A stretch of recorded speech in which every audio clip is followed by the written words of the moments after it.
L'étau se resserre donc autour des combattants du MNLA au Mali. 10 rebelles touaregs ont été tués ce mercredi à une centaine de kilomètres de Kidal.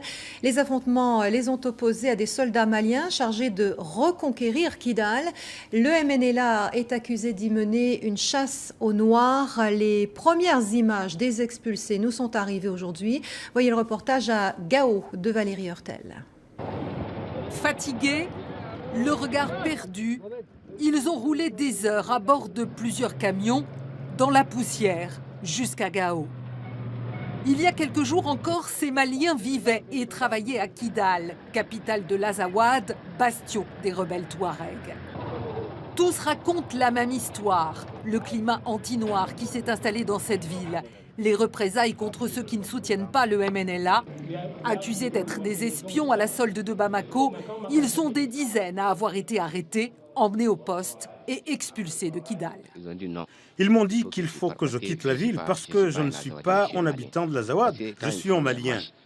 Quand ils organisent des marches, ils n'ont jamais vu les peaux noires marcher avec eux.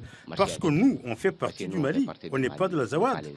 On donne des informations à Gao, on dit aux jeunes de Gao de manifester pour que les militaires maliens viennent à Kidal. C'est pour ça qu'ils nous ont expulsés.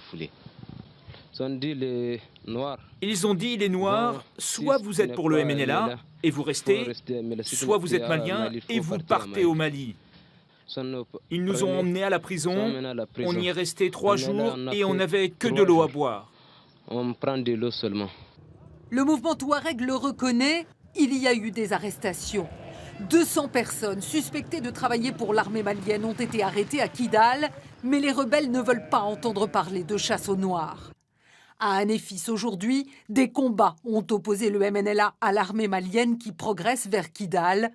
L'étau se resserre autour des rebelles touaregs. La France leur demande de déposer les armes.